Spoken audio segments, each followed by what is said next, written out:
여러분 안녕하세요. 어서 오십시오. 반갑습니다. 준호노입니다. 오늘은 이렇게 또 영화 리뷰를 하나 준비해 봤는데요. 이번에는 임페르노라는 영화를 준비해 와 봤습니다.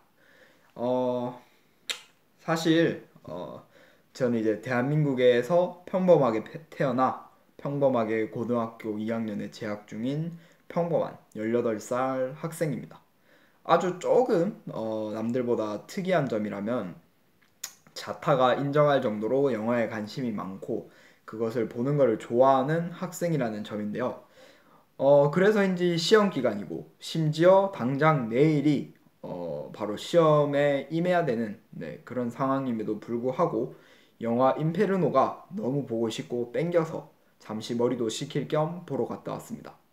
결론부터 말씀드리자면 이번 영화 역시 제가 할 말이 너무 많은 영화라 이틀 동안 이제 시험을 마저 잘 치르고 나서 여유롭게 후기를 작성해야지라고 마음을 먹었었는데 이미 오늘 시험을 다 말아먹은 것 같아서 오늘 깨끗하게 포기하고 하루 일찍 이렇게 후기를 작성하네요. 뭐 장난이고 나름대로 잘 치고 왔습니다. 장난이고요. 이번 후기는 조금 독특하게 저 준호누의 생각에 한 분의 의견을 더 덧붙여서 계속 리뷰를 진행해 보려고 해요.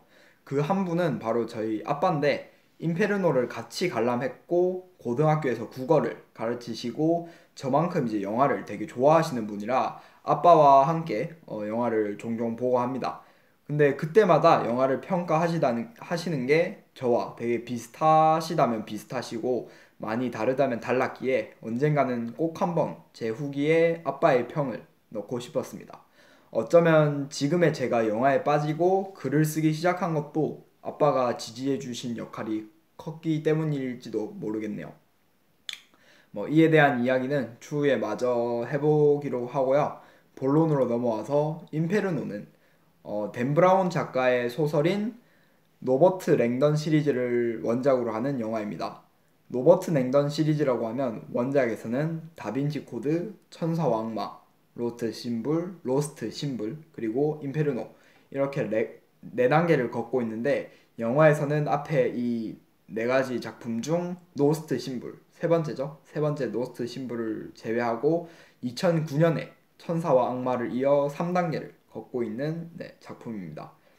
저는 댄 브라운 작가님을 되게 좋아하고 전작인 다빈치 코드와 천사와 악마를 다 영화로 보고 소설로 읽고 했었는데 그때마다 너무 만족스러웠고 너무 재밌게 관람을 해서 그래서인지 이번 작품이 더 보고 싶었는지도 모르겠네요.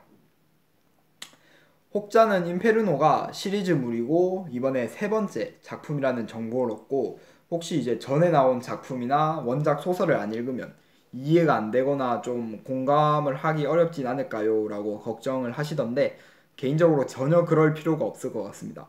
앞에서 언급한 시리즈물인 노버트 랭던 시리즈는 노버트 랭던이라는 주요한 동일한 인물이 작품의 주인공으로 등장해 시리즈물이라는 거지 각 작품 간에 큰 연결고리는 없어요, 사실. 그래서 어, 딱히 이해하기 어려운 점은 없을 것 같고 실제로 같이 관람한 아빠는 전편을 하나도 안 봤었는데도 크게 내용에 어려움을 느끼시지 않더라고요.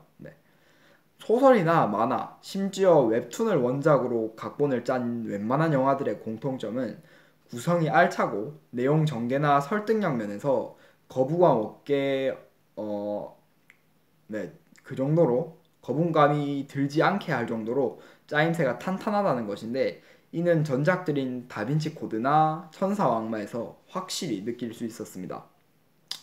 그러나 이번 작품에서는 수수께끼와 수수께끼, 추리와 단서, 진실과 거짓, 그리고 믿음과 반전 이들 사이에서 납득될 만한 바탕력이나 설득력을 지니고 있지 못했습니다. 물론 수수께끼, 추리, 단서, 진실, 거짓, 믿음, 반전 모두 있었습니다. 하지만 그것들이 관객들이 자연스럽게 이제 이어지게 만드는 그런 설득력은 부족했지 않나 싶습니다.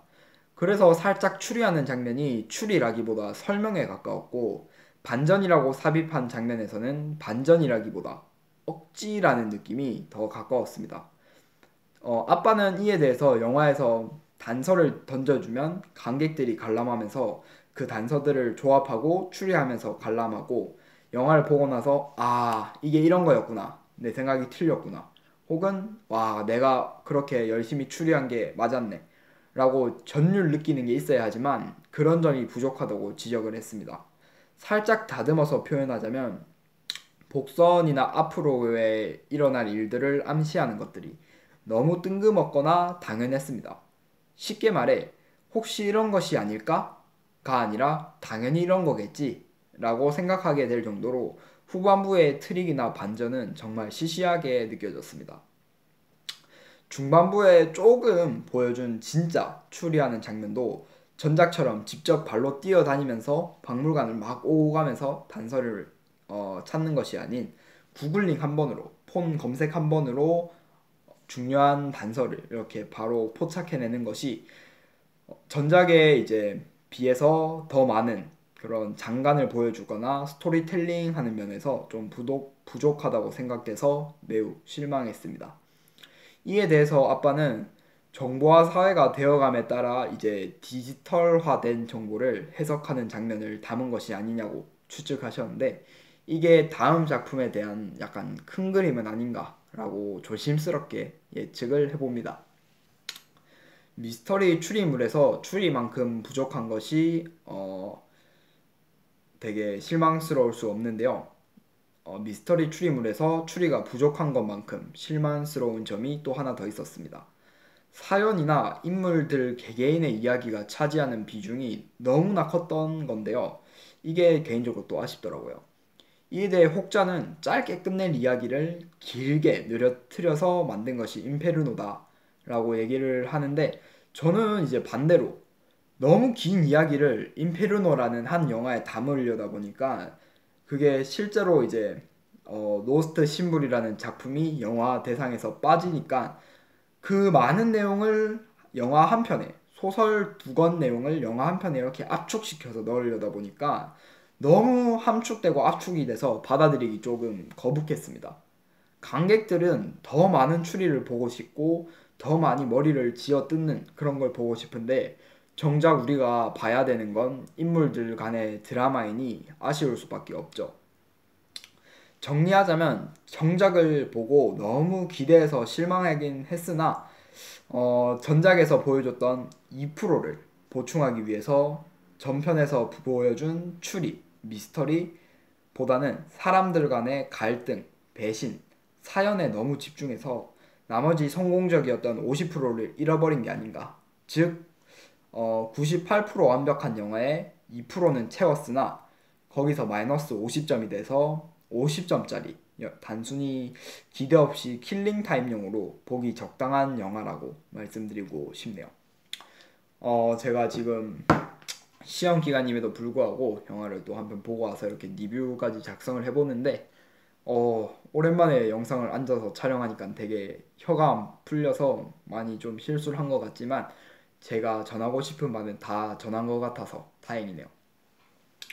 어쨌든 진짜 제가 마지막에 말씀드린 대로 아무런 기대 안 하고 그냥 킬링 타임 한다 생각하고 보시기에 대단히 좋은 영화니까요. 댄 브라운 작가님의 마니아라거나 아니면 다빈치 코드 천사와 악마를 재밌게 관람하신 분들이라면 한 번쯤 보시기에 나쁘지 않은 영화라고 생각이 듭니다. 하지만 너무 많은 기대는 추천드리지 않는다는 점 명심하시고요. 네, 지금까지 영화 임페르노에 대한 리뷰를 준비해본 유튜버 준호였습니다.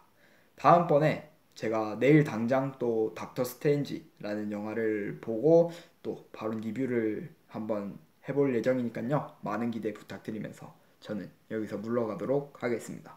감사합니다.